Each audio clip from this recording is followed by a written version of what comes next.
ယနေ့1388ခုနှစ်ပထမဝါဆိုလဇန်8ရက်နေ့မန္တလေးတိုင်းဒေသကြီးညောင်ဦးခရိုင်ပကံမြို့သစ်လောကနန္ဒဓမ္မစင်နာကျောင်းတိုင်အတွင်း၌ဆင်ကျင်းပပြုလုပ်အပ်သောပထမအကြိမ်မုဂ္ဂဝိပဿနာ10ရက်တာဓမ္မဂတိကသင်တန်းကြီးဒီနေ့3ရက်မြောက်သောနေ့ဖြစ်ပါတယ်ယနေ့ကြွရောက်တော်မူလာကြကုန်သောဆရာတော်တန်ဃာတော်အရှင်သူမြတ်များပရိစ္ဆသမုပ္ပါတင်တန်းတရားမဟောကြားသည့်မိတရားပန်းရှင်ဖြစ်တော်မူသောမြတ်စွာဘုရားရှင်ကိုယ်တော်မြတ်ကြီးအားနမောတတ္တ3ကြိမ်ဖြင့်ရှိခိုးပူဇော်ကြော၍ကျေးဇူးတော်ရှင်အက္ခမဟာပန္နိတမုဂ္ဂုတ်ဆရာတော်ဘုရားကြီးအတန်တော်ဉာဏ်တော်များအားပူဇော်ကြောတော်အားဖြင့်မူလနတ်ဖျားအစရှိသောလင်္ကာဆောင်ပုဒ်နှင့်ဒိဋ္ဌိပြုတ်လင်္ကာဆောင်ပုဒ်တို့ကိုညီညာဖြဖြပူဇော်ကြော၍သင်္นานတရားစလိုက်ကြရအောင်နမောတတ္တဘဂဝတောအရဟတောသမ္မာသမ္ဗုဒ္ဓံသာနမောတတ္တဘဂဝတောအရဟတောသမ္မာသမ္ဗုဒ္ဓံသာနမောတတ္တဘဂဝတောအရဟတောသမ္မာသမ္ဗုဒ္ဓံသာမူလနဖျာသစ္စာနှစ်ခုလေးခုအလွာအင်္ဂါ32ပါးတရားကိုများနှင့်သုံးပါးအဆက်နှစ်ရမူလဝေသုံးဝနှင့်ကာလသုံးဖြာချင်းရာ20ဤရှိသွေကိုအလွယ်ကြမ်းမှသိစေအပ်သည်တန္တရာမလွတ်ကြောင်းသည်အဝိဇ္ဇာနှင့်တဏှာရင်ခံဥပါဒံကံချောင်းယုံနံပေါ်အပင်မမျိုးမအပင်အမြင်မပြည့်ဆက်ဆက်သည်ဟံကံချောင်းနံယုတ်ကြောင့်ကံအဖန်ဖန်ဖြစ်ပြနီအလျောမြမတကြသာသည်မြာကထင်ရှားပြုပြင်ဆင်းရင်ဖန်စဉ်အကြောင်းရင်းကြောင့်လူနဲ့များစွာတတဝါတို့ဖြစ်လာရမှုမဟုတ်ဟုဉာဏ်ဖြင့်ရှု၍မျောသာဓုသာဓု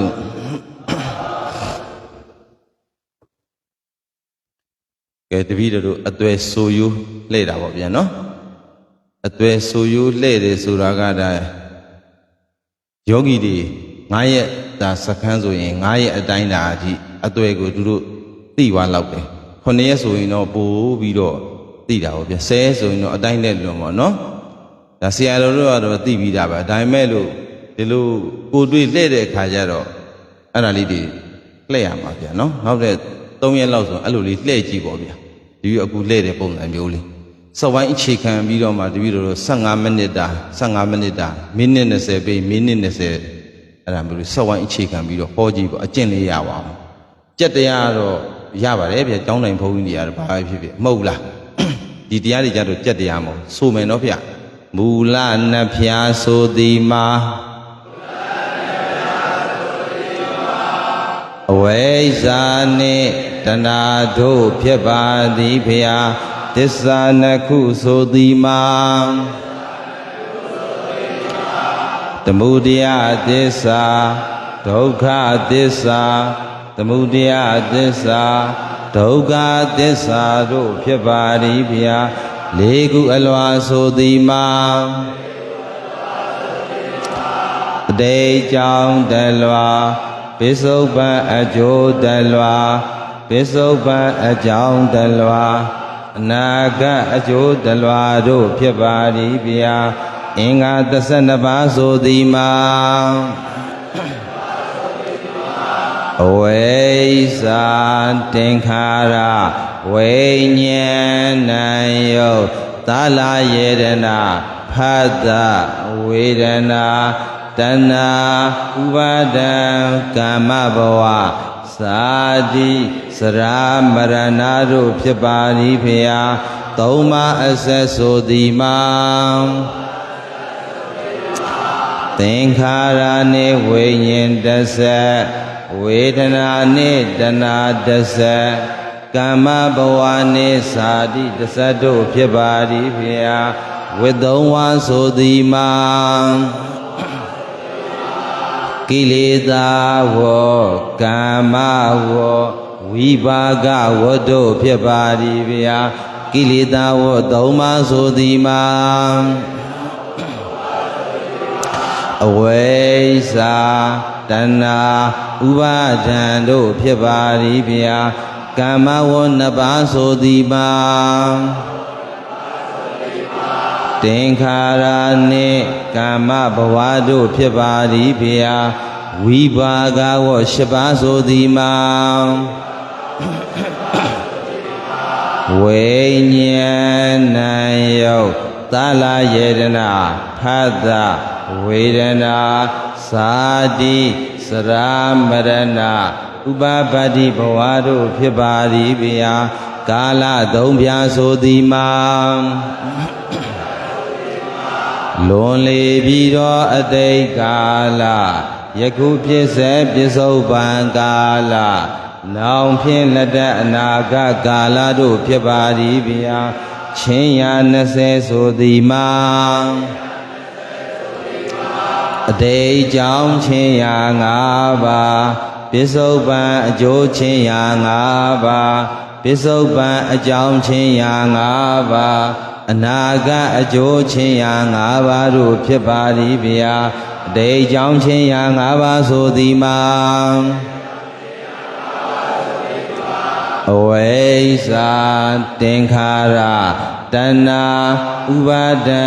ဘဝတို့ဖြစ်ပါသည်ဗျာပစ္စုပန်အကျိုးချင်းရာ5ပါးဆိုသည်မှာဝိညာဏယုတ်သာလယေတနာဖတ်တဝေဒနာတို့ဖြစ်ပါသည်ဗျာပစ္စုပန်အကြောင်းချင်းရာ5ပါးဆိုသည်မှာတဏှာဥပါဒံဘဝအဝိဇ္ဇာသင်္ခါရတို့ဖြစ်ပါသည်ဗျာအနာဂတ်အကျိုးချင်းရာ5ပါးဆိုသည်မှာဝိညာဏယုတ်သာလယေတနာဖတ်တဝေဒနာတို့ဖြစ်ပါသည်ဗျာဤရှိသွဲဆိုသည်မှာတိုင်ပြီးမယ်ဗျာအနောက်ကနေလိုက်ဆိုမူလနှစ်ဖြာကတသွဲသစ္စာနှစ်ခုကတသွဲတပည့်တော်တိုင်ပြီးတယ်ဆိုတာအခြားမဟုတ်ဘူးစောက်ဝိုင်းထောက်ရင်အချိန်ရအောင်လို့ပြိုင်သူဆိုကြည့်မယ်ဆိုကြည့်မယ်မူလနှစ်ဖြာကတသွဲဆိုကြည့်မယ်မူလနှစ်ဖြာကတသွဲသစ္စာနှစ်ခုကကြည့်လိုက်ဗျာမများဘူးလားဒီကစောက်ဝိုင်းထောက်တာအဲ့တော့ဒီကတိုင်ပြီးပဲဖျားဆိုယောဂီတွေဒီကတိုင်ပြီးတာတရားယောဂီတွေကလိုက်တာဆိုဒီစောက်ဝိုင်းအေးစေးထောက်လို့မရဘူးလားဗျအဲ့ဒါဘာမဟုတ်ဘူးချိန်ဆွဲတာမဟုတ်ဘူးနော်ဟုတ်လားဗျကဲပြိုင်သူဆိုကြည့်မယ်မူလနှစ်ဖြာကတသွဲသစ္စာနှစ်ခုကတသွဲဒီနှစ်ခုကတော့ဟုတ်မယ်အင်္ဂါ12ပါးကတသွဲဆိုဒီလိုတွားမှာဒီပေါ့ဟုတ်လားဗျအဲ့တော့လိုက်စုမယ်မူလနှစ်ဖြာကတသွဲသစ္စာနှစ်ခုကတသွဲနော်သူကတရရလေးနဲ့ဖြည်းဖြည်းလေးနဲ့ကြည့်လို့မကောင်းဘူးလားအဲ့လိုတွားမှာနော်လေးခုအလွာကတသွဲအင်္ဂါ12ပါးကတသွဲသုံးပါးအစကတသွဲဝိသုံးဝါကတသွဲကာလသုံးဖြာကတသွဲချင်းရာ20ကတသွဲတို့ဖြစ်ပါသည်ဖျား ဒါကတော့ပြိုင်သူဆိုလို့ဆိုမယ်အလွယ်ကြမ်းမဆိုသည်မှာညာတပရိညာပတိယတိသာသနာကိုခေါ်ပါသည်ဖျားသိစေအပ်သည်ဆိုဒီမှာတိဒါနပရိညာပฏิပတ်တိသာသနာကိုခေါ်ပါသည်ဖျား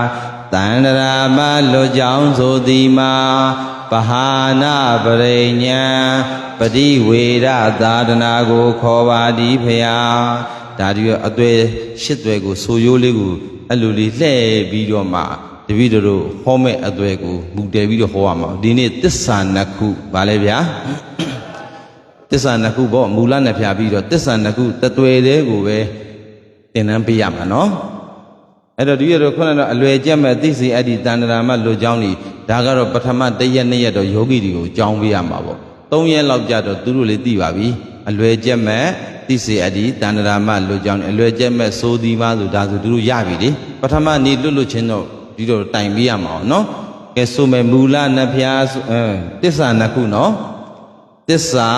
နှစ်ခုဆိုမယ်သစ္စာနှစ်ခုဆိုသည်မှာသမုဒယသစ္စာဒုက္ခသစ္စာသမုဒယသစ္စာဒုက္ခသစ္စာတို့ဖြစ်ပါသည်ဖျားအဲ့တော့သစ္စာနှစ်ခုတဲ့ကျေးဇူးတော်ရှင်မုဂ္ဂုတ်ဆရာတော်ဖျားကြီးရခန္ဓာတန္တရာလဲတဲ့အခါမှာသစ္စာနှစ်ခုနဲ့လဲတယ်သစ္စာဘယ်နှစ်ခုလဲအဲ့တော့တပည့်တော်ကြားဘူးတာကသစ္စာ၄ပါးမြတ်တရားဗါလဲလေဗျာ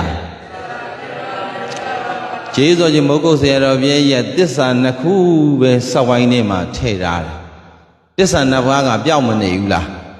မက္ကသစ္စာနဲ့និရောဓသစ္စာစောက်ဝိုင်းထဲမှာမပါဘူး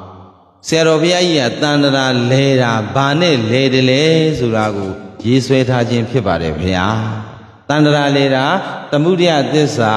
ဒုက္ခသစ္စာသမုဒယသစ္စာကြောင့်ဒုက္ခသစ္စာမရဘူးလားကဲဒီမှာဒီရတော့သမုဒယသစ္စာဒုက္ခသစ္စာဒါလေးလေ့လိုက်ရင်ပြီးပြီဗျာသစ္စာနှစ်ခုဆိုအချိန်ရစိပါပြီဘာဟောလို့ဟောဒါကိုတပည့်တော်တို့ကဝိဋ္ဌာရပေါ့ဗျာချက်ရမှာပေါ့အဝိဇ္ဇံကောင်းလို့ပေါ့နော်ဒါပဲဒီရတော့အစာပလာလေးတွေများများထဲတာပေါ့အဲ့လိုထဲပြီးတော့ကဲသစ္စာသမုဒယသစ္စာကိုတပည့်တော်တို့ဝေဖန်လိုက်သမုဒယသစ္စာမှာဒီမှာတပည့်တော်အဝိဇ္ဇာကောင်းဆောင်သင်္ခါရနောက်မလိုက်ဘူးလားအဝိဇ္ဇာပစ္စယသင်္ခါရအတွင်းထောက်လိုက်တော့ဘာသစ္စာအဲ့ဒီတိုင်းတော့နော်အဝိဇ္ဇာပစ္စယသင်္ခါရအဝိဇ္ဇာပစ္စယသင်္ခါရတခြားလားသမုဒယသစ္စာလားသမုဒယသစ္စာကြောင့်တပည့်တော်ခန္ဓာ၅ပါးမရဘူးလားခန္ဓာ၅ပါးဆိုကြည့်မယ်ရူပခန္ဓာဝေဒနာခန္ဓာသင်ညတ်ခန္ဓာသင်္ခါရခန္ဓာဝိညာဏခန္ဓာသမုဒယသစ္စာကြောင့်ဒုက္ခဖြစ်တာပြန်ပြောကြည့်ရအောင်သမုဒယသစ္စာကြောင့်ဒုက္ခဖြစ်တာအတိတ်တုန်းကတို့ဆရာတော်တို့အားလုံးတပည့်တော်တို့ကတခြားလုပ်ခဲ့တာလားသမုဒယသစ္စာလုပ်ခဲ့တာလားသမုဒယသစ္စာဗမာလူပြောလိုက်တော့တခြားလားအကြောင်းတရားလားအဲ့ဒီအကြောင်းတရားကိုစာလို့ပြောတော့တခြားလားပဋိစ္စလားပဋိစ္စသမုပ္ပါအကြောင်းသိရင်ပဋိစ္စအကျိုးသိရင်သမုပ္ပါပေါင်းလိုက်တော့ပဋိစ္စသမုပ္ပါဒီလိုလေးသွားမှာပေါ့အဲ့တော့တပည့်တော်ဝိပဿနာဉာဏ်မကဲရင်ခန္ဓာကိုယ်ကြီးကိုမခင်ဘူးလားခင်လားခန္ဓာကိုယ်မချစ်ဘူးလားချစ်လားတဏှာဥပါဒံကာမဘဝအဲ့ဒါကိုတပည့်တော်ဝေဖန်ကြည့်လိုက်တဏှာဥပါဒံကာမဘဝသစ္စာဖော်လိုက်တော့ဘာသစ္စာသမုဒယသစ္စာအကြောင်းခံရင်နောက်တဲ့ခန္ဓာတွေမလာဘူးလားအဲ့တော့ဇာတိစရာမရဏ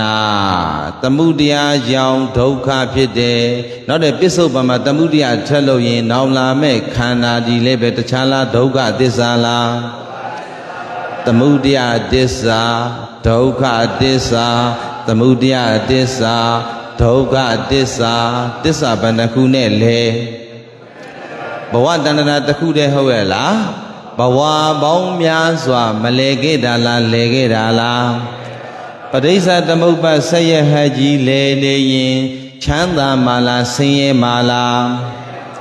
ပဋိစ္စသမုပ္ပါဖြတ်မှပဋိစ္စသမုပ္ပါပြတ်မှချမ်းသာမယ်တခြားနဲ့ဖြစ်ရမှာလားဉာဏ်နဲ့ဖြစ်ရမှာလားဉာဏ်နဲ့ဖြစ်ရမယ်ဆိုတော့တခြားလားဖျားဆုံးမှကိန်းရမှာလားဖျားဆုံးမှကိန်းမယ်ဉာဏ်လေးနဲ့နေမယ်ဒါဆိုရင်တပည့်တော်တခြားလားနိဗ္ဗာန်ရမှာလား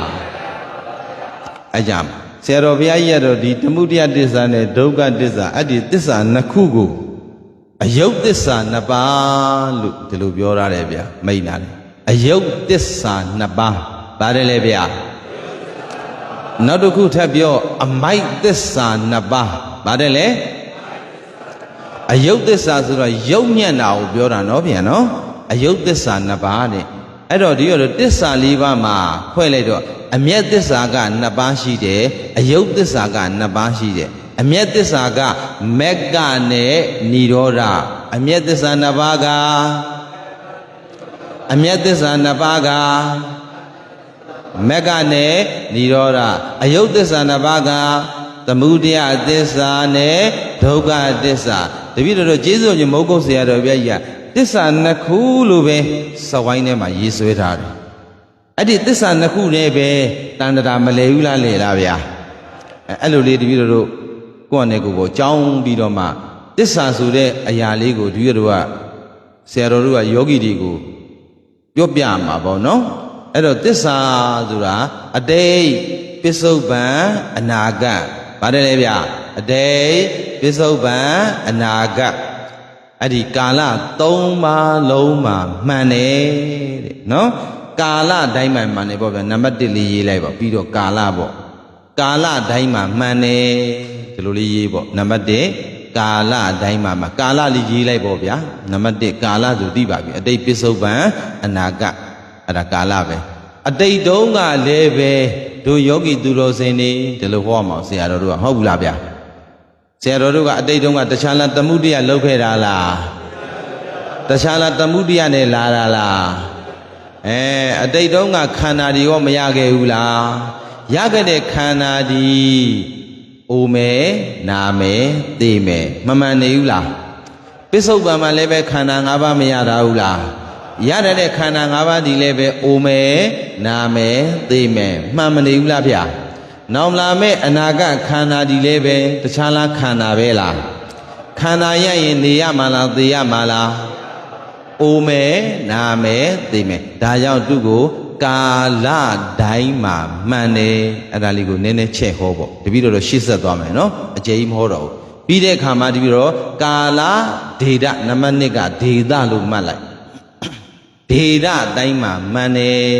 နံပါတ်1ကဘာလဲဗျာခန္ဓာရသူတိုင်းဘယ်ဒေသနေနေအဲ့ဒါတပည့်တော်အိုနာသေးပဲဟောဒီပကံမြေကြီးမှာနေတဲ့ပုဂ္ဂိုလ်တွေလည်းပဲတခြားလားအိုနာသေးပဲလားအိုးပကံမြေကြီးမှာမနေကျင်တော့ပါဘူးကွာပတ်စံရှိလို့များထိုင်းနိုင်ငံမှာသွားနေမယ်ထိုင်းနိုင်ငံလည်းပဲအိုနာသေးဩဒီရတော့နောက်ဆုံးပတ်စံများချမ်းသာလို့နော်အမေရိကန်နိုင်ငံမှာသွားနေမယ်ခန္ဓာရရင်အိုနာသေးဘယ်ဒေသမှာနေနေခန္ဓာရတဲ့ပုဂ္ဂိုလ်တိုင်းတခြားလားအိုနာသေးလားဗျာဒါတပည့်တော်ညင်းလို့မရအောင်ဟောတာခန္ဓာတိုင်ဟောတာနော်ဒီတော့ပကံမြို့မှာနေတဲ့ပုဂ္ဂိုလ်တွေပကံဒေသမှာနေတဲ့ပုဂ္ဂိုလ်တွေလည်းပဲခန္ဓာရရင်တခြားလားအိုနာသေးလားအိုးပကံပြီးရပူပါတယ်ကွာဗိမ္မာနေတာမှအတော်ကြီးတယ်ဆရာတော်ကြီးဗိမ္မာနေတဲ့ပုဂ္ဂိုလ်တွေလည်းပဲခန္ဓာရတော့တခြားလားအိုနာသေးပဲလားအိုနာသေးပဲဗမာနေနေမြန်မာပြည်တပြည်လုံးမှမဟုတ်ဘူးဗျာအဲ့တော့ဒီတော့ဒေသအတိုင်းမှမှန်တယ်ဆိုတာဒါလေးကိုနည်းနည်းလေးယောဂီတွေနားလည်အောင်ဟောပြရမှာဟုတ်ဘူးလားကာလပြီးတော့ဒေသနောက်နံပါတ်3ကပုဂ္ဂလဖျပုဂ္ဂလပုဂ္ဂိုလ်နော်နံပါတ်3ကပုဂ္ဂိုလ်တိုင်းမှာမှန်တယ်ဒါလေးကိုအရှင်ဘုရားတို့ချက်ဟောရင်ဆရာတော်တို့အများကြီးထွက်လာပါတယ်တစ္ဆာနှစ်ခုလို့ပြောလိုက်ကုန်ပြီပေါ့ဗျာဟောစရာမရှိဘူးဒါကိုတပည့်တော်တဏှာကြီးပြည့်အောင်ချဲထွင်းပြီးတော့သူတို့နားလေးကိုတစ်လုံးရရနှလုံးရရဒီလိုဟောရမှာဟုတ်လားဗျာကြည့်လိုက်ပါဗျာတစ္ဆာနှစ်ခုဆိုတပည့်တော်စောက်ဝိုင်းထောက်လိုက်ရင်မပြီးပါဘူးလား ဒါပေမဲ့နာယီကမစိတ်သေးဘူးလေဗျာဖြုတ်ကျင်တယ်ဖြုတ်လို့မရဘူးဒီတို့အချိန်ကနာယီစိတ်မှာဖေဟာနာယီစိတ်မှာဆိုတော့နာယီစိတ်ရင်သူ့အနေနဲ့သူဘာပဲဖြစ်တော့တောတပံလောက်နဲ့တိန်နှံလိုက်ပေါ့ဗျာမနေ့ကတောပါကဆိုဒီရဟန်းတော်ပေးမဖြစ်တော့နာယီစိတ်သွားလို့မတောပါကရဟန်းနာဖြစ်သွားတယ်သူ့မိဟောတယ်သူ့မိရတော့ဝဇ္ဇဖြစ်ပြောပြတာနော်တော်ပြီဗျာတောတပံတီ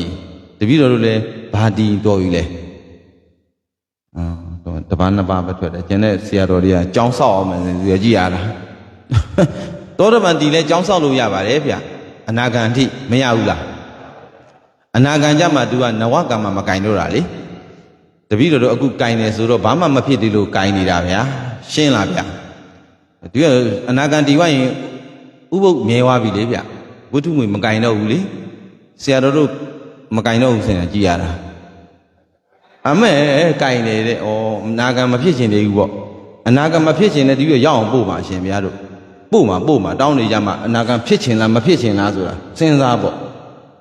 အဲ့တော့ဒီတော့ကာလဒေတာပုဂ္ဂလဆိုဒီရတို့စကလုံးလေး၃လုံးမထွက်လာဘူးလားဗျာအဲ့ဒါဆရာတော်တို့အဲ့လိုလေးဟောပြီးပေါ့ဗျာယောဂီတွေဟုတ်လားတန်ဝေကရအောင်ဟောရမှာမိုးကုတ်ဆိုတာဒီရတရားစကန်ကြီးရောက်လာတဲ့ယောဂီတွေကိုဒီရတို့ကသွားပြီးတော့ဂါရဒီမန္တန်ကြီးနဲ့ဇီနံမာကိဇံတော်ဗိဒံတလှုပ်လို့မရဘူးတလှုပ်လို့မရဘူးအဲ့လိုအဲ့ဒါတစ်ချက်မှလို့မတိမတာလေးလို့ဟုတ်လားဗျာဒီရတို့အတတ်နိုင်ဆိုတော့ဒီရတို့ဒါကျင့်သားတယ်ဗျဘာဖြစ်လို့ဒီရမုတ်ကုတ်တရားဟောရင်ဒီရမိုက်မကင်ဒီတိုင်းပဲပရိဟောဘာဖြစ်လို့ဘလို့တက်ကင်မလဲမိုက်ကဲစဉ်းစားတော့ထောက်အောင်မလဲခွဲအောင်မောက်အောင်မလဲဘယ်မှာတက်ကင်မလဲဒီရတို့တခုတော့ရှိတယ်ဟိုထွန်းရင်တရာဘလို့လှုပ်လို့ဒီမှာတတ်ထားဒီရဟိုဆရာတော်တစ်ပါးရှိတယ်အတိဥတုမနရဲ့တပည့်တော်ကဟိုမိုက်နဲ့ခွိုင်အားမရဘူးလို့ပဲတဲ့အဲ့ဒါနဲ့အဲ့ဒီဆရာတော်ဗာလဲဆိုဒီရတော့ဒီလိုရှိတယ်လေဗျဒီအဲ့ဒီကနေပြီးတော့ဒီလိုကောက်လေးနဲ့အမဲဟန်ကြတယ်သူကဒီလိုလဲလဲအဆင်ပြေတယ်လေဒီလိုလဲလဲမိုက်ကပါဇက်နဲ့တိတာပြီးဒီတော့ဒီကောင်ရတော့နည်းနည်းချိန်ပြီးတော့တွားနေရအဲ့တော့ဆရာတော်တို့ဒီကနီးပေးမယ်ဆိုတော့ဒါအပြင်ထွက်သွားတဲ့စကားနော်စောက်ဝိုင်းဟောတော့မယ်ဆိုရင်တပည့်တော်တို့အတွေ့အကြုံပေါ့ဗျာစောက်ဝိုင်းခုံဒီစောက်ဝိုင်းခုံဆိုဒီလှေကတဲ့လို့ထားမှာအကျဲအရှိပေါ့အလျား၄ပေတော့မဟုတ်52လက်မပေါ့လက်မ50 4ပေဆိုရပါပြီဗျ4ပေအရှိကဗျက်ကတပေဒီဗျက်ကအဲ့ဒီဗျက်ကနေပြီးတော့ဆင်းလိုက်တာက10လက်မနောက်ပြီးတော့ဒီပလင်ထိုင်မဲ့အခင်းနဲ့ဒီအောက်အခင်းနဲ့ဒုတိယအဆင့်နဲ့တညီတဲ့ထားကွက်တိအဲ့ဒါနောက်ပြီးစောက်ဝိုင်းဆိုလို့သိရင်ဒါဘာလို့ပဲဖြစ်ဖြစ်ဒါအတွေ့အကြုံပြောပြတာနော်ဒီစောက်ဝိုင်းကနည်းနည်းလေးနောက်ရောက်ပါတယ်ဒီစောက်ဝိုင်းရဲ့ဘောင်နဲ့တပည့်တော်နဲ့တပြေးတည်းဖြစ်ရမှာကိုယ့်ဘက်ကဟာဒီလိုလေးနည်းနည်းဆောင်းလာအဲ့ဒါကြမှာဒီလိုတစ်ချက်လဲလိုက်တာနဲ့ဘာဖြစ်လဲကွက်တိပဲထောက်အခုကတပည့်တော်ဒီလိုလဲတော့ဟိုပေါ့နည်းနည်းအုံလဲဆရာတော်ဆိုအဆင်မပြေဘူးလဲနဲ့ဘာဖြစ်လဲဆိုရှင်ဥပဂုတ်တာဖြစ်တော့မယ်ပြောပြတာနော်ဒါအတွေ့အကြုံလေးပြောပြတာဒါကတော့အခုကအဆင်ပြေပါတယ်လဲလို့ပြောပြတာဆရာတို့ကိုယ့်အနေကိုဟောရင်းနဲ့သိလာလိမ့်မယ်တပည့်တော်တို့ဆိုလို့အထာလေးနဲ့တွားတာဩကိုဆရာတော်တွေဘလူလဲအဲ့ဒါလေးပေါ့အတွေ့အကြုံမျက်လုံးကယူရတာပဲပညာကယူရတာပဲဟုတ်လားခရီးထွက်နေရင်းနဲ့လည်းပဲအတွေ့အကြုံကနေပြီးတော့တပည့်တော်တို့မသိမေးဘူးလားဗျာလောကကြီးကဒုစရာတဲ့ဟုတ်လားဗျာခရီးထွက်နေတာလည်းပဲဒါတပည့်တော်စာအုပ်တော့ဖတ်နေရတယ်လို့ပဲမမြင်ဘူးတဲ့အာရာတွေကိုမြင်ဘူးတယ်လေပြီးတော့စာအုပ်ကြီးပဲဖတ်နေရတော့ဒါစာလေးဗျာခရီးထွက်နေရတာလည်းပဲဒါစာအုပ်တစ်ခုဖတ်နေတယ်ကဲထားလိုက်တော့စကလုံးလေး3လုံးထွက်လာပြီဆိုဒီစကလုံးပြောတာ15မိနစ်လောက်ရှိပါပြီကဲတစ္ဆာ2မျိုးတဲ့တစ္ဆာဘယ်နှမျိုးဒီနေရာမှာတပည့်တော်တို့ကတချို့15ရက်စက္ကန့်နေဆိုဒီတော့ဒီတစ္ဆာ2ခုကိုပြလှိမ့်ပြီးတော့ဟောလို့မရဘူးသာသနာတွင်မှာဉာဏ်နဲ့ဉာဏ်ဆိုပြီးတော့ထက်ချပြရတယ်တီးတန့်ပေါ့တစ္ဆာ2ခုကို2ရက်လောက်ဟောတာအဲ့တော့ဒီပြတော့ဗာလဲဆိုရင်ဒိုယောဂီတွေကိုတရားတရားတက်အောင်နံပါတ်1ကာမတက္ကတာဉာဏ်ဗါတယ်လေဗျာကာမတက္ကတာဉာဏ်လဲဆိုတာကောင်းတာလုပ်ရင်မကောင်းတာလုပ်ရင်အဲ့ဒီကိုယ်ပိုင်ဉာဏ်ဒီအဲ့ဒါတပည့်တို့အခြေခံဉာဏ်တဲ့ဘာဉာဏ်ပါလဲအဲ့တော့တပည့်တို့က ယောဂီတွေကိုပြောရမယ်တို့ယောဂီတို့မကောင်းတာတွေလည်းပဲအတတ်နိုင်ဆုံးရှောင်ကျင်ပါတယ်ကောင်းတာတွေလည်းပဲဒါနသီလဘာဝနာတွေလည်းပဲစီးပူးနေကြပါတယ်အဲ့တော့ကမ္မတက္ကရဉာဏ်ကတော့တို့ယောဂီတွေကနှလုံးသားမှာရှိပြီးသားအဲ့တော့ဘာဉာဏ်လို့လဲဆိုရင်တစ္ဆာနုလောမိကဉာဏ်ပါတယ်လေဗျာတစ္ဆာနုလောမိကဉာဏ်တစ္ဆာနုလောမိကဉာဏ်တစ္ဆာနဲ့လျော်စွာသိသောဉာဏ်မြန်မာလိုပြောတော့ပါတယ်လေဗျာတစ္ဆာနဲ့လျော်စွာသိသောဉာဏ်အဲ့ဒီဉာဏ်ကတပည့်တော်တို့တစ္ဆာတရားတွေမနာဘဲနဲ့အဲ့ဒီဉာဏ်ပွင့်ပါမလားဝိပဿနာတရားအမထုတ်ဘဲနဲ့အဲ့ဒီဉာဏ်မရနိုင်ဘူးတဲ့အဲ့တော့တပည့်တော်တစ္ဆာနှစ်ခုဆိုနှစ်မျိုးပဲဟောရမှာအဲ့တော့ကမ္မတက္ကရာဉာဏ်တစ္ဆာနုလောမိကဉာဏ်အဲ့ဒီဉာဏ်ကိရင်တခြားလားနိဗ္ဗာန်ရမှာလားနိဗ္ဗာန်ရမှာနော်အဲ့တော့ဆရာတော်တို့အနောက်ကနေလည်းပဲလိုက်អော်ပေးဗျအိတ်ငိုက်မှာဆိုလို့နော်တပည့်တော်တို့မေးလို့ရှိရင်လိုက်ပြီးတော့ဘယ်လိုလဲလိုက်ပြီးတော့ဟိုးစားအားပေးကြအောင်လေဗျာနော်ဘာလို့ရမှာလဲအားပေးရမှာ哦အရှင်မြတ်တို့အားမပေးအရှင်မြတ်တို့ကိုယ်တိုင်ပလင်မော်တက်ဟောရင်တွေ့လိမ့်မယ်ယောဂီတွေကဖြည့်ခြင်းတယ်လို့မဖြည့်ခြင်းလို့အဲ့ကြမှာဝစ်လင်မှာဆရာတော်တို့ကလည်းဟုတ်ဘူးလားအဲ့တော့မဟုတ်ပါဘူးငိုက်မှာဆိုလို့ပါငိုက်ရင်အရှင်မြတ်တို့နားတွေကိုမဝင်ဘူးအဲ့တော့တရားနိုင်တေချာနာတရားနိုင်ဟိုးစားလေးထည့်ဟောပဲဒီပြီးတော့အိတ်ငိုက်တဲ့အရှင်ဆိုယောဂီတွေကသူကတကားတွေလာမယ်တကားမတွေလာအဲ့တော့တစ္ဆာတရားကိုများများနာတရားနာဖို့ပြင်းလို့မရဘူးဗျာတရားနာတော့အသိဉာဏ်မရှင်ဘူးလားတရားနာလျင်တတ္တာရွှင်ဉာဏ်မြင်အသိတို့သိတာချင်းကမက်ဖို့ရမုတ်ချအထိုးအကျိုးဆိုတဲ့အတိုင်းလင်မယားနှစ်ယောက်ယံဖြစ်တယ်တဲ့တပည့်တော်တို့လက်တွေ့ကြုံမှုတယ်ဗျာတရားပွဲတော်တော်များများဒါတပည့်တော်အချင်းချင်းထဲ့တာမဟုတ်ဘူးနော်ပြောပြတာတရားပွဲတော်တော်များများဘဒုတိယများလဲများပါဘူးရှင်များတို့ကများဟိုမှာ၄ယောက်တည်းရှိတယ်ရွာတွေပြောတာပါဒီလိုရွှေကျင်မာလေဘုန်းကြီးတို့ရောက်ဘူးတယ်မုတ်ဝါနေပြီးတော့ဝင်ချင်းအမှသူကိတဆန်ကြောင်းဆိုတာအမှဒီရောခေါ်တာအဲ့ဒါရေတွက်လို့ရတယ်တကားတွေကဘယ်နှယောက်ပဲရှိတယ်ဆို9ယောက်ပဲရှိတယ်အတန်ချဲဆက်ဖွင့်တဲ့ပုဂ္ဂိုလ်ရဲ့အလူခံတဲ့ပုဂ္ဂိုလ်ရဲ့ဂောဘကလူကြီးရဲ့စင်ရင်မှတ်တယ်လို့ဘာလို့ညာလို့တကား9ယောက်ပဲရှိကျန်တဲ့တကားမတွေကြီးပဲအဲ့တော့ဒီပြီးတော့အဲ့မှာဘာဟောလိုက်လဲဆိုတော့အိုးတရားပွဲမှာနတ်ပြည်မှာနတ်သမီးတွေပေါ်တယ်ဆိုတာဒါပဲဖြစ်မယ်အဲ့တော့လင်မယားနှစ်ယောက်ယံဖြစ်တယ်ဒကာမတွေကတရားနာတယ်တရားကောင်းတယ်တရားနာတော့လင်မယားနှစ်ယောက်ယံဖြစ်တယ်လေယံဖြစ်တော့ဟိုကဒကာမအမြဲတမ်းသူကတရားနဲ့ပဲဒကာကြီးကိုအနိုင်ယူတာရှင်တို့ယောက်ျားတွေရတဲ့တရားမနာဘူးတဲ့ဒေါသကြီးလွန်းနေတဲ့အဲ့ဒါကြောင့်ရှင်တို့ယောက်ျားတွေတဲ့နတ်ပြည်မရောက်တာတဲ့အမေသူပြောတာရှင်စဉ်းစားကြည့်တဲ့နတ်ပြည်မှာတဲ့နတ်သားကတယောက်နတ်သမီးက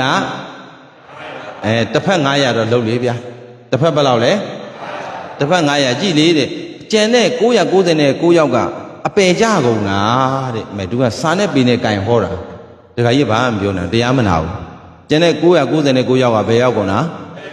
နတ်သားကတယောက်နတ်သမီးကတစ်ဖက်900ဆိုတော့1000မနေဘူးလား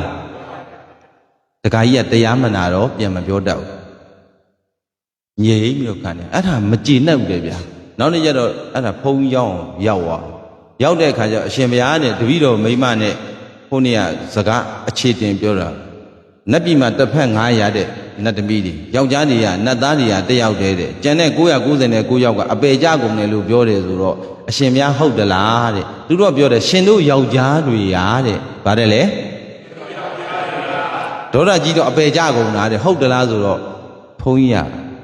ခေါင်းကုတ်တယ်ရှင်တို့ယောက်ျားတွေကဆိုအရှင်ဘုရားကြီးကျက်လုံးနဲ့အရှင်ဘုရားလည်းပါတယ်တဲ့သူတို့လင်မယားနှစ်ယောက်ရံပြစ်တာဘုန်းကြီးမှဆွဲထဲတယ်အရှင်ဘုရားလည်းပါတယ်ဆိုဘုန်းကြီးကခေါင်းကုတ်တခါကြီးမဟုတ်ပါဘူးတဲ့ဂင်းငါဝါလူသဲစုမကပွင့်တော်မူကြတာဒိုးယောက်ျားတွေပေါ်ဒီလိုလေးတော့နည်းနည်းပြောပေါ့မဟုတ်ဘူးလားနည်းနည်းဆွဲဆောင်မှုရှိအောင်အဲ့တော့ဂင်းငါဝါလူသဲစုမကပွင့်တော်မူကြတဲ့ဖရာတွေကအမျိုးသမီးရှိလားဗျာဘယ်သူတွေပွင့်လာလဲဒိုးယောက်ျားတွေပေါ်တခါကြီးညံ့ထားကွာအဲ့လိုပြန်ဆော်ရမှာသွားပြန်သွားဆိုတရားဥတေချာမမှတ်ဘူးသူကမှတ်တော့မှတ်ပါတယ်အဲ့ဒါနဲ့အိမ်မရောက်တဲ့ခါကျတော့မိမမင်းမနေ့တော့ပြောတဲ့စကားငါမကြည်နဲ့ဘူးတဲ့တို့ယောက်ျားတွေကတဲ့ ဘာလဲငရဲကြတာမဟုတ်ဘူးတဲ့ဂင်းကမြစ်တဲ့မှာသဲဖြစ်ကုန်တာဘာဖြစ်ကုန်တာအစွန်ပြားလေးတပည့်တော်တို့သဲမဖြစ်ပြရတယ်နဲ့နော်ဟုတ်လားဒါကတော့ထုံးစံပဲတရားတရားကောင်းတာတော့အမျိုးသမီးတွေများတာအဲ့ဒါကြောင့်လို့လည်းသူတို့ကျွတ်တန်းဝင်တာဗျဒီလိုကြားဘူးလေဟို2008တုန်းကအပြင်းကနေတက်တာပါတပည့်တော်တို့မဟုတ်ဘူးအဖွဲ့ချင်းအပြင်းကနေတက်တာဝါဒနာပါလုံးလို့တော့မဟုတ်ဘူးနည်းနည်းလေးလာတာပေါ့ဒီတော့ဟောလည်းမဟောနိုင်သေးပါဘူးလေးလာဒီဆက်ဝိုင်းယူငါဘယ်လိုဟောရမလဲဟိုလိုမလုတော့ခက်နေတာဟောဗျာမလုတော့ဘာဖြစ်လဲခက်ခဲနဲ့နေပြီးတော့ဘလို့မှမနိုင်အရှင်မြတ်တို့ဒီဆက်ဝိုင်းကိုလက်ထမ်းကြီးမနိုင်ဘူးတယောက်တည်းနှစ်ယောက်မှနိုင်ပါအဲ့လိုပဲထင်တာပေါ့ဟုတ်ဘူးလားဆက်ဝိုင်းမနိုင်ဘူးပေါ့ဗျာရှင်းအောင်ပြောရင်အထာတိတော့နိုင်တာပဲတရွတ်တိုက်ဆွဲသွားပေါ့ဟုတ်လားအဲ့တော့ဒီကစဉ်းစားအဲ့လိုပဲနာတော့အဲ့ဆရာတော်ကြီးမိတ်နာတရားပွဲတပွဲမှာတဲ့အမျိုးသမီးတွေကဒါစကားအပြင်ထွက်သွားတာနော်ဒီကအချိန်ဆွဲတာမဟုတ်ဘူးဒီအချိန်ကဒီက2ရက်3ရက်ဟောလို့ရတယ်တစ္ဆာနှစ်ခုတည်းကိုနည်းနည်းပြင်းအောင်ပြင်းတာကိုမပြင်းအောင်ဟောပြတာလေအဲ့ဒါလေးအရှင်များကြိုက်တော့လဲယူသားပေါ့ဗျာဒါယောဂီတွေပြန်ပြီးတော့ချက်ရမှာအဲ့တရားဝဲတပွဲမှာတဲ့ဒကာမတွေကြီးပဲကအယောက်100တဲ့ဒကာကြီးတွေက10ယောက်ဒကာမတွေကဒကာကြီးတွေကအဲ့ဒီတရားပွဲပြီးရင်တဲ့အဲ့ဒါဒကာမတွေကကျွတ်တန်းဝင်သွားလိမ့်မယ်ဒကာကြီး10ယောက်ကမကျွတ်ဘူးတဲ့ခန္ဓာပေါ်ညံမရောက်လို့ပြောပါလေသူကဝေဖန်တာလေမစိုးအတန်လေးကမစိုးကောင်းတာပဲအမေဒီကိုတော်ဟောတဲ့တရားငါစိုးပါဘူးဟောတာဝေဖန်နေတာဘာလို့နာလဲအော်ဟုတ်ဒကာမတွေကတော့အော်ဟုတ်တယ်တရားတရားနဲ့တခါလေးနာပြီးတော့နောက်ကပညာလိုက်တော့အမကျွတ်တန်းဝင်ကုန်တာအဲ့ဒါတရားပွဲတစ်ပွဲသူကဥပမာလေးပေးတာနောက်တရားပွဲတစ်ပွဲတဲ့ဒကာကြီးတွေတဲ့10ယောက်ပေါ့ဗျာဒကာကြီးတွေဘယ်နှယောက်လဲဘုန်းကြီးကတပါးအဲ့ဒီတရားပွဲဟောရင်းနဲ့ဒကာကြီးတွေ10ယောက်တော့ကျွတ်သွားလိမ့်မယ်တဲ့ဒီကဘာမှမပြောပါဘူးဗျာတခါကြီးတွေ10ယောက်ဘာဖြစ်လဲဘုန်းကြီးတစ်ပါးဘာဖြစ်လဲမကျွတ်ဘူးတဲ့ဘာဖြစ်လို့လဲစာခံနေလို့ဗျာဘာခံနေလို့လဲဟိုဒီကိုတော့ဟောတဲ့တရားကိုလည်းနာဘူးတာပဲသူဟောတာအင်္ဂုတ္တုတွေကပါအလဲတလို့လာတာခန္ဓာပေါ်ညာမရဘူးစာပေါ်မှာဝေဖန်တာအချိန်ရစိတ်သွားပြီဟိုတခါကြီး10ယောက်တော့ခန္ဓာပေါ်ညာရောက်ပြီးတော့ကျွတ်တန်းဝင်သွားမှာဘုန်းကြီးတစ်ပါးကဘာဖြစ်လဲအဲ့ဒါလေးလေးပဲဒီလိုဥပမာလေးယူပါမယ်နော်ဒီလိုဟိုးစားပေါ့ယူတဲ့အခါမှာဒီလိုလူရန်လေးယူပြဒီလိုအစိုးရကပလင်ခန္ဓာလိုပဲငါးရင်စားတယ်လို့ယူပြမကြိုက်တာလေးကိုဖယ်ပေါ့ကြိုက်တာလေးကိုယူပေါ့မဟုတ်လားကဲရှေ့ဆက်သွားမယ်အဲ့တော့ဒီမှာဒီလိုသစ္စာနှစ်ခုဆိုနှစ်ခုပဲဟောနော်နောက်တစ်ခါဒီလိုထပ်ပြောလို့ရတယ်တမုဒိသစ္စာနဲ့ပရမတ္တသစ္စာပြောလို့မရဘူးလားတမုဒိသစ္စာနဲ့ပရမတ္တသစ္စာတမုဒိသစ္စာကပြောဆိုသုံးလုံးတဲ့နေရာမှာတမုဒိဟုတ်လားမပရမတ္တကမဖောက်မပြန်ရှိတာကပရမတ္တသစ္စာဆရာတို့သိပြီးတာပါပရမတ္တသစ္စာ၄ပါးပေါ့ထည့်ပြောပေါ့မဟုတ်ဘူးလားစိတ်စေတသိက်ယုတ်နိဗ္ဗာန်ဒါကမဖောက်မပြန်အမှန်ရှိတာကိုပရမတ်အဲ့ဒီမှာထည့်ပြောမယ်ဆိုအများကြီးပဲဗျတမုဒိကိုဒီလိုပယ်လို့မရဘူးအဲ့ဒါလေးကဲဒီလိုယောဂီတွေကိုတရားအားထုတ်တော့မယ်ဝိပဿနာတရားအားထုတ်တော့မယ်ဆိုရင်ဒီပြည်တော်ကပြဉ္ညက်ကိုဖယ်ထားရမယ်ပြောဆိုသုံးနှုန်းတာတော့ဒီပြည်တော်ဖယ်လို့မရဘူးပေါ့နော်လိုက်ဆိုလဲဝိပဿနာအားထုတ်တော့မယ်ဆိုရင်ပြဉ္ညက်ကိုဖယ်ထားသင်္ကရပရမတ်သင်္ခတပရမတ်ကျော်လွားနိုင်မှအသင်္ခရပရမတ်နိဗ္ဗာန်ကိုရောက်မယ်တော့ဝိပဿနာအားထုတ်တော့မယ်ဆိုနေလားငါလားတကယ်အားထုတ်တော့မယ်ဆိုတပည့်တော်ပြဉ္ညက်ကိုဖယ်ရမှာပဲဒူတွေပေါင်တွေခါးတွေတင်မတွေဒါတွေကတခြားလားပြဉ္ညက်တွေလားအဲ့တော့ပူတာလေးကြတော့ပရမတ်လှုပ်တဲ့သဘောလေးတုံတဲ့သဘောလေးခါတဲ့သဘောလေးကြိုက်တဲ့သဘောလေးခဲတဲ့သဘောလေးအဲ့ဒါကတခြားလားပရမတ်လား အဲ့ဒါလေးကိုခွဲခွဲပြားပြားလောက်ရမှာဒီနေရာမှာတပည့်တော်တို့ကပြည့်ညက်ကိုဖယ်ထားဆိုတော့တရားအားထုတ်တဲ့အချိန်မှာဖယ်ထားမှာနော်ကျန်တဲ့အချိန်မှာကျတော့ပြောဆိုသုံးနှုံးတဲ့နေရာမှာကတမှုတိကိုလည်းမပယ်နဲ့ပရမတ်ဒီကိုရင်လည်းပဲနိဗ္ဗာန်ရပါမလားတမှုတိဒီတပည့်တော်တို့နော်တမှုတိပြည့်ညက်ကိုပယ်ရင်လည်းပဲအပယ်ကြနိုင်တယ်ပြည့်ညက်ကိုပယ်လိုက်တာတချို့ကြတော့ပြည့်ညက်ကိုပယ်ရင်ဘာဖြစ်လဲအပယ်ကြဒါကြောင့်မြတ်စွာဘုရားကတမှုတိဟောရခြင်းအကြောင်း၈ချက်ရှိပါတယ်ဗျာတမှုတိကိုမပယ်ဘူးနံပါတ်1ဟိပေါ့ဟိတိဩတ္တပအကျိုးငါကဏ္ဍလေးထိုးလိုက်နံပါတ်1ဒါတို့ရအချိန်မရဘူးဒီကမှတ်စုတွေရနေအရှင်များတို့အကုန်လုံးပြန်ကူးနံပါတ်1ဟိတိဩတ္တပတပည့်တော်ဟိတလုံးပဲမှတ်လိုက်တယ်ဟိတိဩတ္တပအကျိုးငါတကယ်ရိတ်တာထောင်တော့မယ်ဆိုလို့ရှိရင်အမျိုးသားကအမျိုးသားယောဂီဆောင်ရေချိုးတဲ့နေရာတီးတယ်မထားဘူးလားဗျာအမျိုးသမီးဆိုအမျိုးသမီးယောဂီဆောင်ဟိတိဩတ္တပအကျိုးငါတန်ဃာကြတော့တန်ဃာဆောင်တီးတန်ထားရတယ်လေဘယ်ဟိုတူလည်းပဲခန္ဓာ၅ပါးကိုယ်လည်းခန္ဓာ၅ပါးအမျိုးသားနဲ့အမျိုးသမီးအလိုအတူတူထားလို့ရပါမလားမရဘူးဟိတိဩတ္တပအကျိုးငါတာဟိပြီးတော့နံပါတ်2ကကံနဲ့ဗါတယ်လေဗျာကံနဲ့အကျိုးပေးကိုယုံကြည်စေခြင်းလို့မြတ်စွာဘုရားဟောတာပါတယ်ကံနဲ့အကျိုးပေးကိုယုံကြည်စေခြင်းလို့နန္ဒီယတထေယီကြောင်းဆောက်တယ်နော်ရှင်မမောက္ကလန်ကနေစွန်းစားပြီးတော့အပေါ်တက်ပြီးတော့တရားဟောတယ်ပေါ့ဗျာအင်တာဗျူးတယ်ပေါ့ပြန်ဆင်းလာတော့မေးတာပေါ့ငါဖះကအစိုးကြီးတွေကတွေ့တယ်ငါဖះပြောပြရင်ပုထုဇဉ်တွေလူသားတွေမယုံပါစိုးလို့အခုတော့မင်းကိုယ်တိုင်တွေ့ခဲ့ပြီမဟုတ်လားအဲ့ကြမှာအဲ့ဒါကိုဦးဇင်းတို့ဒါအကောင်ထဲနဲ့ဟောတာပေါ့ပြည့်ညက်ကိုမပယ်ဘူးကံကိုင်းအကျိုးပေးကိုယုံကြည်စေခြင်းချင်းအကျိုးငါဟိကံဒါနေနံပါတ်3ကသဟတိကဒါနမြောက်အကျိုးငါသဟတိကဒါနမြောက်လှူရတယ်တဲ့ဒီလိုဒါကိုလွယ်လွယ်လေးပြောလိုက်ပေါ့2000ထွာဟတ္တပတ်အတွင်းပေါ့ဟုတ်လားဗျာ2000တော့ဟတ္တပတ်အတွင်းဘာလို့ရတာလဲလှူရတာအဲ့ဒါကိုယ်တိုင်ကိုကြလှူတာဒါကြောင့်အရှင်မြတ်တို့ဒါဆိုရွာမှာဟောရင်တို့တက္ကမတွေ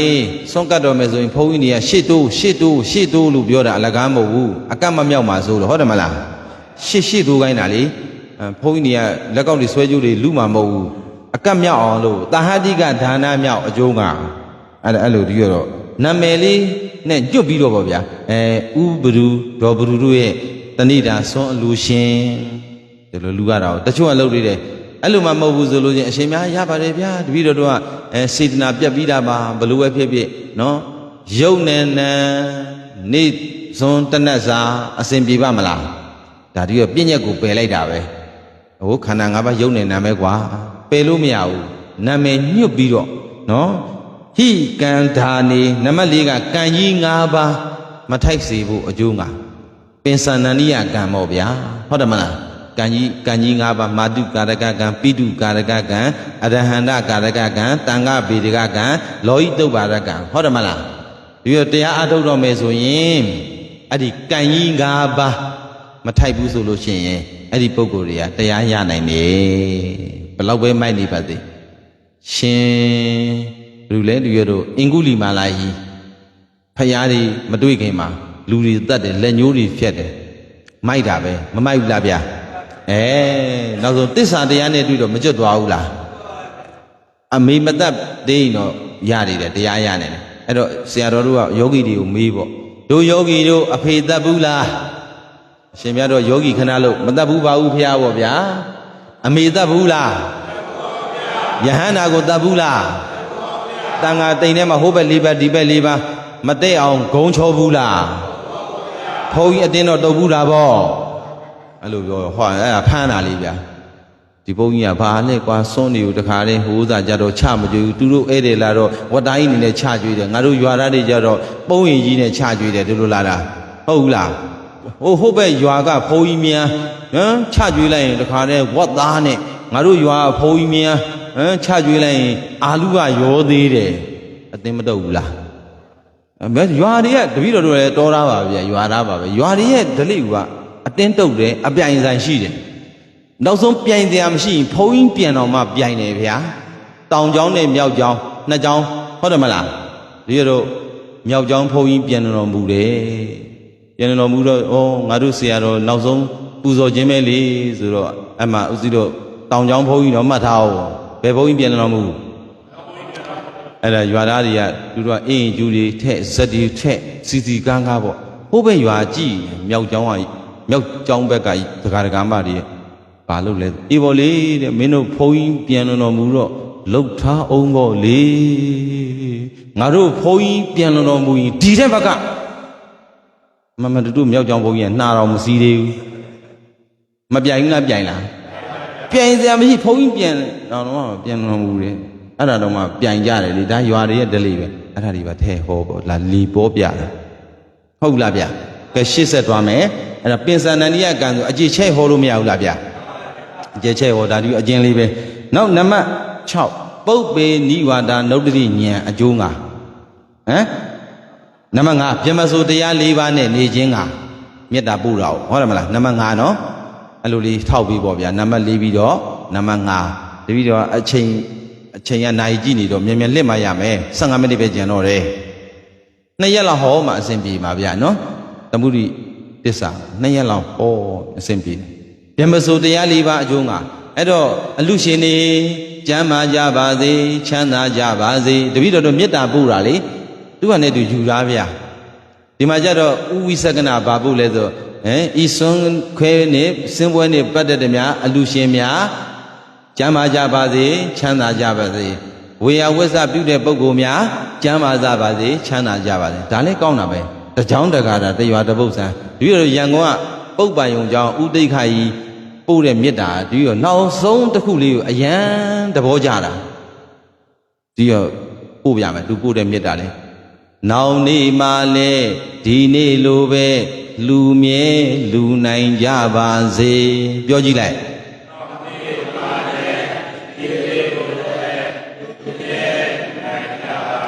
အိုးအလူရှင်ရဲ့စိတ်ထဲမှာငါနောက်နေ့ကျရင်လှူရအောင်မှာပါလားမကောင်းလားကောင်းလားအမေဘုန်းကြီးတွေ့ကြအောင်လုပ်တဲ့မေတ္တာပို့ပဲမစိုးဘူးသူမေတ္တာပို့တယ်ဒီနေ့ရောက်မလားမသိဘူးအဲ့ဆရာတော်ဒီပြီးတော့ကြိုက်ရင်ယူလာတယ်ဗျာမဟုတ်လားဗျာအရှင်မြတ်တို့အဲ့ဒါမပို့ရဲဘူးလားပို့ရမှာနောက်နေ့မှလည်းအဲ့ဒီမေတ္တာပို့လေဒီတော့သဘောကျတယ်တကြောင်တကာဒီတော့ဘာဖြစ်ဖြစ်မဟုတ်လားဗျာ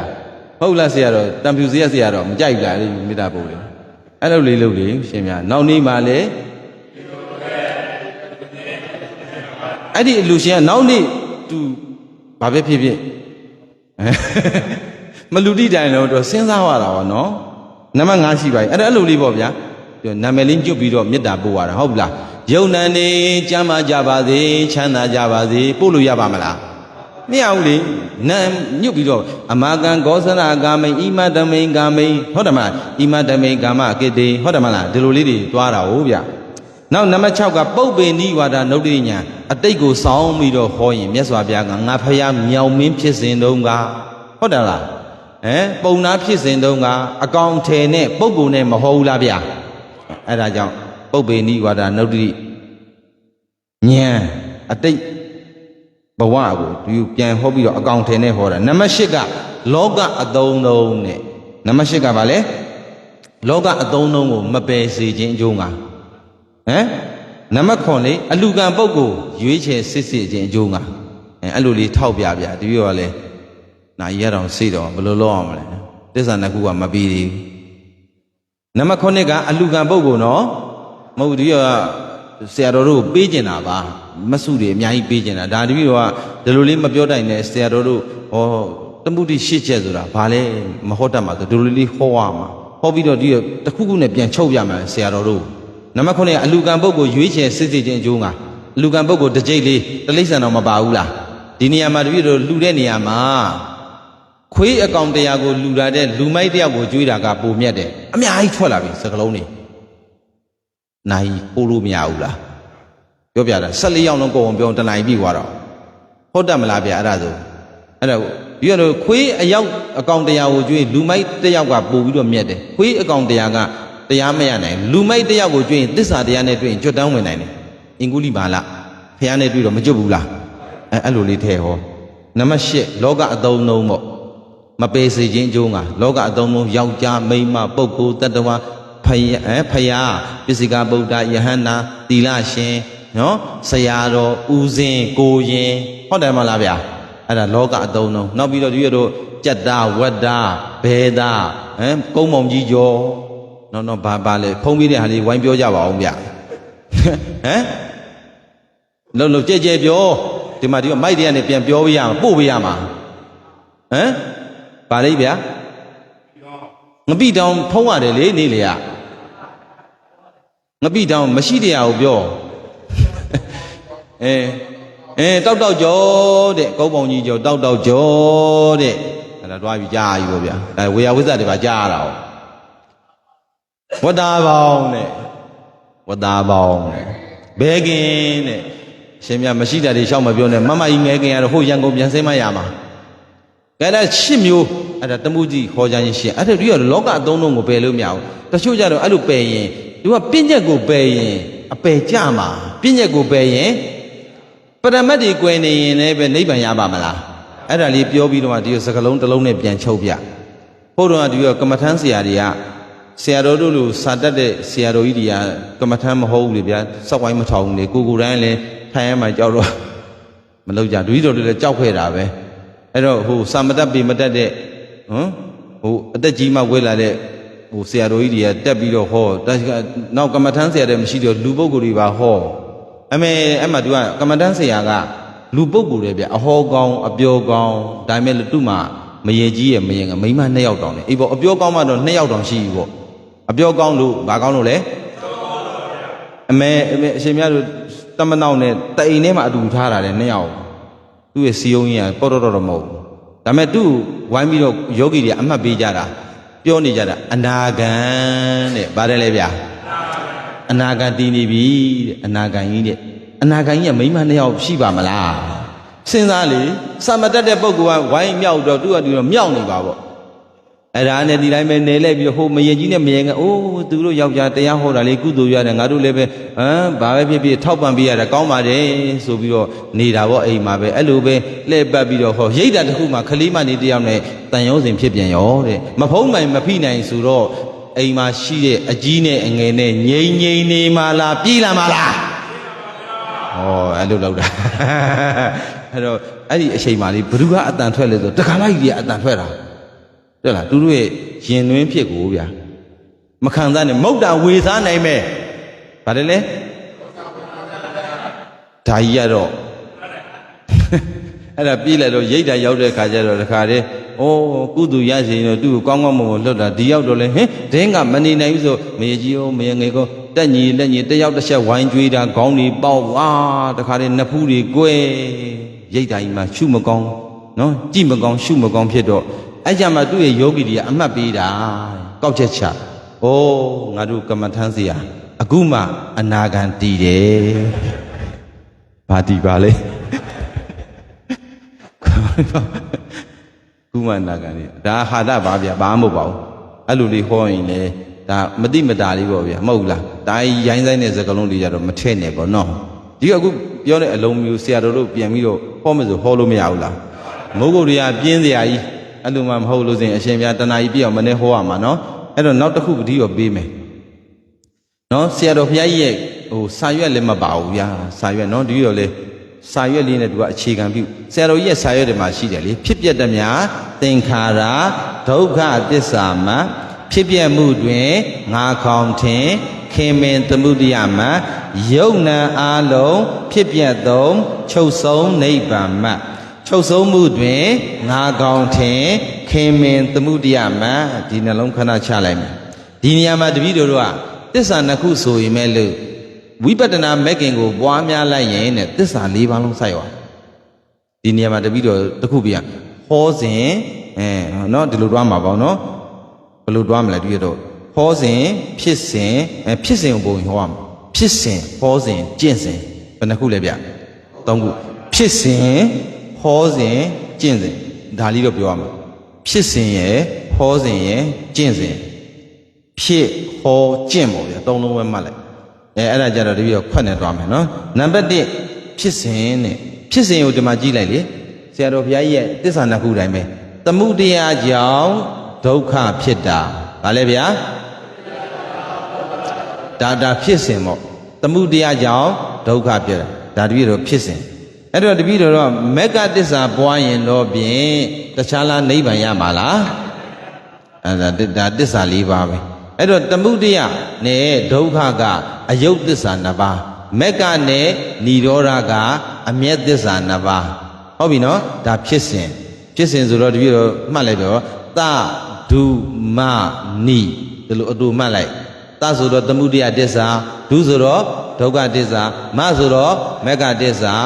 နိဆိုတော့និရောဓတစ္ဆာအဲ့ဒါဖြစ်စဉ်ဒီခွက်လေးကိုတရားကြည့်နော်ဒီတော့လောက်အောင်မှကြည့်တာဖြစ်စဉ်ပြီးတော့ဟောစဉ်ဖြစ်စဉ်ပြီးတော့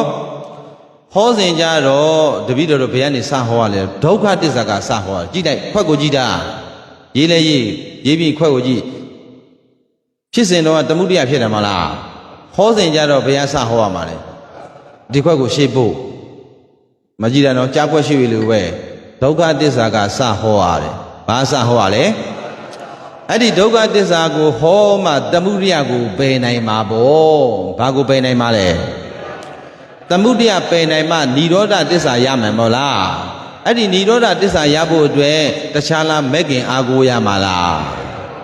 အဲ့ဒါကဟောစဉ်ဓမ္မစကြာမှာရှိပြီဒါပဲကြည်တန်တော့ခွက်လေးကိုကြည်တာဒီတိုင်းပဲမရွေးဘူးဟိုဘက်လေးရွေးလိုက်ဒီဘက်လေးရွေးလိုက်ပဲပြီးတော့ခါမှတပည့်တော်ကျင့်စဉ်ကြတော့တပည့်တော်တို့ကမက္ကတစ္ဆာကစကျင့်ရမှာခွက်လေးကိုရှေးဖို့လိုက်မက္ကတစ္ဆာကစပြီးတော့မကျင့်ရဘူးလားမက္ကင်ကျတော့ခန္ဓာ၅ပါးဒုက္ခအကြောင်းကိုမသိဘူးလားသိတော့သမုဒယကိုမပယ်နိုင်ဘူးလားတလုံးမရွှေ့လိုက်တာနော်ဒီတလုံးကိုဟို့ပို့လိုက်တာမက္ကတစ္ဆာပွားရင်ဒုက္ခတစ္ဆာအကြောင်းသိမယ်သမုဒယတစ္ဆာကိုပယ်နိုင်မယ်និရောဓတစ္ဆာကိုစိုက်မယ်ဒါကတပည့်တော်ကျင့်စဉ်လှေလိုပဲဗျလှေဟာသူကအလုပ်၄ခုလုပ်တယ်နံပါတ်1ကန်းခွာတဲ့အလုပ်နံပါတ်2ဝင်ဆောင်တဲ့အလုပ်နံပါတ်2ကနံပါတ်3ကတပည့်တော်မြစ်ကိုဖြတ်ကူးတဲ့အလုပ်နံပါတ်4ကဤမှာပက်ကန်းကနေဟိုမှာပက်ကန်းကိုပို့ပေးတဲ့အလုပ်လှေအလုပ်ကဘယ်နှချက်လဲဒီတိုင်းပဲမက္ကင်အလုပ်ကလည်းပဲတစ်ချက်ခုတ်ရင်၄ချက်ပြတ်တယ်မက္ကတစ္ဆာပွားရင်ခန္ဓာဒုက္ခတစ္ဆာအကြောင်းသိမယ်သမုဒယကိုပယ်နိုင်မယ်និရောဓတစ္ဆာကိုမဆိုင်ဘူးလားဗျာစိုက်တယ်ဒီနေရာမှာတပည့်တော်ဟိုးစားလေးဟောလို့ရတယ်ဗျဝိတကအကြောင်းမကြီးသူ့ရဲ့မြေလေးတည်တော့လေနော်ပတ္တစာဒီတို့ဟောလို့မရဘူးလားသမုဒယကြောင့်ဒုက္ခဖြစ်ပုံဒီမှာတော့ဒီအချိန်များတော့9မိနစ်ပဲရှိတော့တယ်အချိန်9မိနစ်ပဲရှိတော့တယ်ကြောင့်ဟောလို့မရဘူးနောက်ဝိတကအကြောင်းမကြီးအဲ့ဒီမှာဒီလိုဂါထာရှိတယ်လေပိယတော်ဇာယတိတောကောပိယတော်ဇာယတိပယံအဲ့ဒါဟောရင်ဟောမဟောရင်တဏှာနဲ့စတဏှာယဇာယတိတောကောတဏှာယဇာယတိပယံတဏှာယဝိပမုဒ္ဒတနတ္ထိ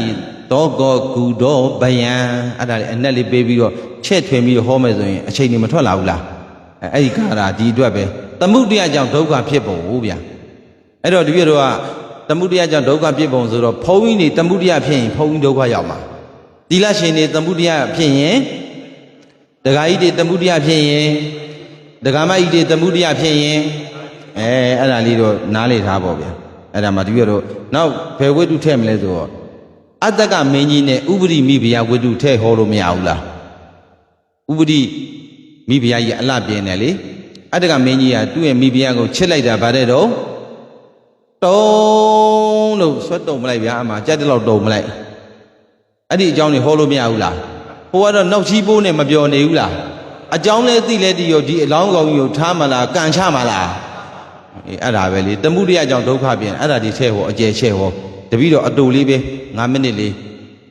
ဟောမယ်ဗျာပြီးတော့ဟိုးစားပေါ့ဘုံကြီးသမုဒယကြောင့်ဘုံကြီးဒုက္ခဖြစ်ပုံပေါ့နော်ဟောရမလားဗျချိန်စိမှ9မိနစ်ပဲကျန်တော့အများကြီးပဲပြီးသေးအဲ့လောက်ပဲနောက်ဒီရတော့ဟိုအကြောင်းလေးဟောလို့ရတယ်တောเจ้าနေရတဲ့လေလောကသမုဒိတစ္ဆာတော်မှာအစွမ်းထက်ရင်ပရမတ္တတစ္ဆာဆိုဒီတက်မကနိဗ္ဗာန်မပို့နိုင်ဘူးလားလင်မယားနှစ်ယောက်တားလေးတစ်ယောက်နဲ့တောเจ้าကိုသွားပြီးတော့ဒီရတော့စွန့်တက်ကတ်တယ်လေတားလေးကမှဟိုဥစားဒိုးလေးလိမ့်နေတာဒိုးလေးလိမ့်တဲ့အခါကျွန်းထဲဝင်သွားတာအဲ့မှာမွေဟောက်ကြီးကကြိုက်တယ်လေကြိုက်တော့ဝိုင်းပြီးတော့တစ္ဆာဆိုကြတာအဲ့တော့နော်ဝိုင်းပြီးတော့ဆိုကြတဲ့အခါမှာဘသူကစပြီးတော့ယတိကစဆိုယတိကြီးကနော်ဟိုငါလည်းပဲယတိဝိဒါရတာမလို့လူတာမရလို့ငါယတိဖြစ်ခြင်းပါသူ သူလည်းပဲမှန်ရကိုဆိုလိုက်တာအဲ့ဒါခြေတော့ကကြိုက်တဲ့နော်ဒူးတော့ရောက်လာတယ်တဲ့နောက်တစ်ခါဒူးရတော့ဗာလေကျောင်းတကာကြီးပေါ့ဗျာကျောင်းတကာကြီးတစ္ဆာဆိုတဲ့ဟိုးဒီဖုန်းကြီးကိုမဟုတ်ပါဘူးဒီရတိတ်ကိုကိုရတာဘာရဲလို့တော့မဟုတ်ပါဘူးကြည်ညိုလုံးတော့မကောင်းတတ်လို့ကိုးွယ်တာပါတဲ့သူလည်းပဲအမှန်ပဲတစ္ဆာဆိုတာအဲ့ဒါဒူးကနေချက်ထိရောက်လာတယ်တဲ့နောက်ဆုံးတော့ဒကာမပေါ့ဒကာမကတစ္ဆာဆိုတယ်ဟိုအခုပေါင်းနေတဲ့ယောက်ျားကချစ်လို့ပေါင်းတာမဟုတ်ပါဘူးတဲ့မိဘတွေနော်မကောင်းတတ်လို့ပေါင်းနေရတာပါဆိုအမှန်ပြောလိုက်တော့ဒီကနေပြီးတော့ပါဇက်ကနေအန်ထွက်တာအဲ့ဒီကလေးလေးအစိတ်ပြေသွားတယ်ဒါလောကသမုဒိသစ္စာအဲ့လောက်တော့အစွမ်းထက်တယ်ဒါဒီအကြောင်းလေးပဲဒါကြီးရတော့ဓမ္မပဒတွေမှာလားအဲ့ဒါလေးတွေထဲ့ဟောမရဘူးလားဗ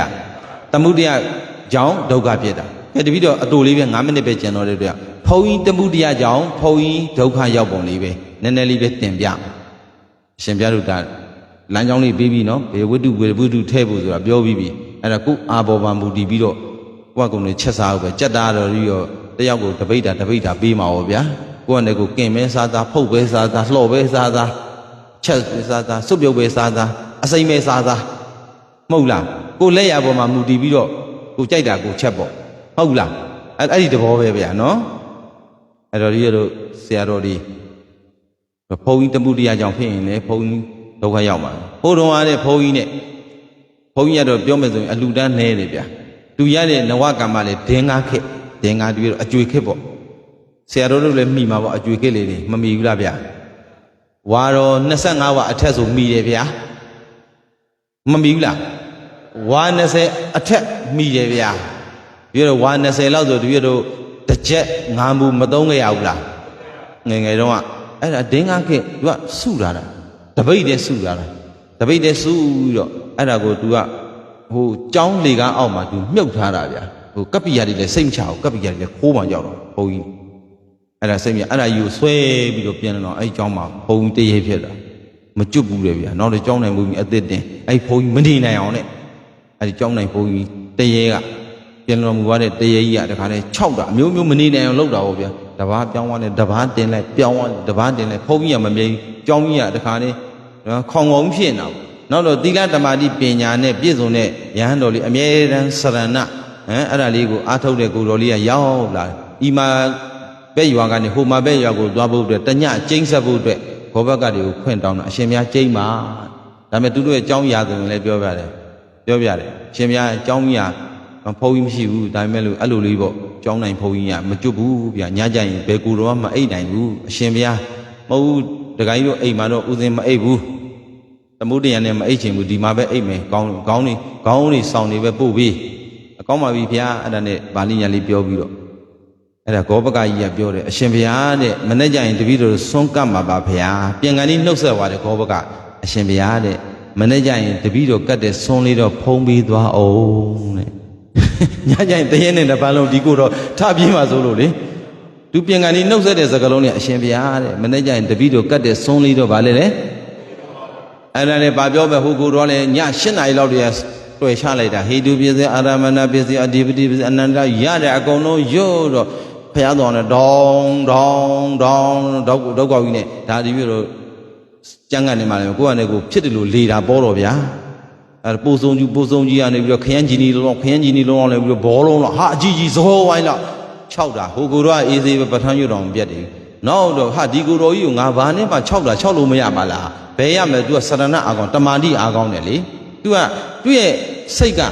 တရားစာထဲမှာနစ်မျောနေတာ तू ကဘာကြီးပဲ6နေနောက်တော့ဘုန်းကြီးတရက်ကဒီကိုတော့ဒီလိုလုပ်လို့မရကိုတော့ဘာကြောင့်မကြောက်တာလဲတဲ့နော်ကြောက်เสียမလို့ဘူးလေတဲ့အရှင်မြတ်သမုဒိယကြောင့်အရှင်မြတ်ဒုက္ခဖြစ်နေတာတဲ့ဟောတင်ပါဗျာအရှင်မြတ်ဘာကြောင့်ဒီလိုမျိုးလောက်ရတာတော့တပည့်တော်ဗျာတဲ့ဟိုလေကားအောက်မှာမြုပ်ထားတဲ့ဒင်္ဂါအဲ့ဒါလေးကိုဆွဲပြီးတော့ကျန်တဲ့ဘုန်းကြီးတွေကြွလာရင်တပည့်တော်မယုံလို့ဗျာတဲ့အခုခေတ်ဘုန်းကြီးတွေပူတော်မယုံလို့ရတယ်ဘာဖြစ်လို့လဲဆိုတော့အဲ့ဒါကိုထိုးရင်နှလုံးထိုးရင်လည်းထိုးမှာသုံးလုံးထိုးရင်လည်းထိုးမှာဘောလုံးလောင်းရင်လည်းလောင်းမှာအဲ့ဒါကြောင့်တပည့်တော်တို့6အရှင်မြောက်တို့တပည့်တော်ယုံနေဒီလိုလုပ်ပြတယ်အရှင်မြောက်နဲ့တပည့်တော်အပေးယူတယ်အရှင်မြောက်တပည့်တော်ယုံနေအဲ့မှာတူးယူလို့ရတဲ့ဟာကိုကြောင်းလေးတွေပြက်စီးတာလေးတွေပြင်ပေးအဲ့တော့နော်ကြောင်းချန်ထဲမှာရှိတဲ့ဖះကိုလည်းရွှေသင်္ကန်းကပ်ပြီးနောက်ပြီးတော့တပည့်တော်ကိုရည်စူးပြီးတော့တန်ဃာအပါ100ဘယ်လောက်လဲ အပတရားမှာအရှင်ဘုရားနဲ့69ပါးသူကနှလုံးမဲ့ထိုးထိုးသုံးလုံးမဲ့ထိုးထိုးတပားမထိုးရင်တော်ပြီတဲ့တူပင့်တဲ့ပုံစံလုံးပုံကအဲ့ဒါပင့်ပြီးတော့စွန့်ကပ်ပြီးပါအဲ့ဒါကပ်ပြီးတော့အမျှပေးပြီးလိုက်မှာအဲ့ဒါပြောမယ်ဆိုလို့အဲ့ဘုန်းကြီးကျွတ်သွားတယ်ပြောမယ်ဆိုဒီဘုန်းကြီးဘာကြောင့်တရေဖြစ်တာလဲသမုဒိယကြောင့်နှောင်းနဲ့သမုဒိယကြောင့်အဲ့လိုထဲဟောမရဘူးလားဗျချိန်စိတ်ပြီလေဒါလေးပဲတိပြော9မိနစ်ပဲလေပြီးပြီသမုဒိယအကြောင်းဟောမယ်ဆိုရင်တဲ့အရှင်ဘုရားမြတ်စွာဘုရားတော်45ဝါငါဖယားပရိနိဗ္ဗာန်ဆံဝါမှာဟောလို့မကုန်ဘူးလေဗျာတပည့်တော်တဏှာကြီးနဲ့ဘလို့ပြည့်ပစုံပါလဲဟုတ်လားအဲ့တော့တပည့်တော်ပြန်စသမုဒိယကြောင့်ဒုက္ခဖြစ်တယ်အဲ့တော့မက္ခင်ပွားရင်နိဗ္ဗာန်မရနိုင်ဘူးလားသမုဒိယဒုက္ခမက္ခင်နဲ့ကြည့်တော့တဏှာဥပါဒံကမ္မဘဝအဲ့တော့သမုဒိယမသိဘူးလားဗျာအဲ့တော့ဒုက္ခတွေမငြိမ်းဘူးလားနိရောဓသစ္စာမဆိုင်ဘူးလားနိဗ္ဗာန်ရသွားတော့ငရဲမိသိငရဲပိတွေညိငရဲအိုးတွေမသိဘူးလားအဲ့တော့လိုက်ဆိုလဲခန္ဓာမန္တမြဒုက္ခခေါ်သည်အဲ့တော့ဒါလေးကိုစောက်ပိုင်းထောက်ပေါ့ခန္ဓာမန္တမြဒုက္ခခေါ်သည်ဘယ်ဘဝမှာလဲအမြဲမတည်လူပြည်မှာလဲနေခဲ့ရသည်နတ်ပြည်မှာလဲနေခဲ့ရသည်30ဘုံကျင်လေကားလဲတော့တကယ်ကိုပဲဆင်းရဲခဲ့ပါသည်တရားရှုလိုက်တော့ဒုက္ခသစ္စာတိအဝိဇ္ဇာမောင်တို့မပြဘူးလားဖျားဆုံးမှမကိန်းဘူးလားခန္ဓာ၅ပါးဖြစ်ပျက်ကဘာသစ္စာရှုတဲ့မြင်တဲ့ဉာဏ်ကအကြောင်းတရားတွေသိတာကဒုက္ခတွေချုပ်ငြိမ်းရုပ်သိမ်းတာကသစ္စာဆိုင်ပြီးသာဓု၃ငြိမ်ခေါ်ပြီးတော့နားကြအောင်စို့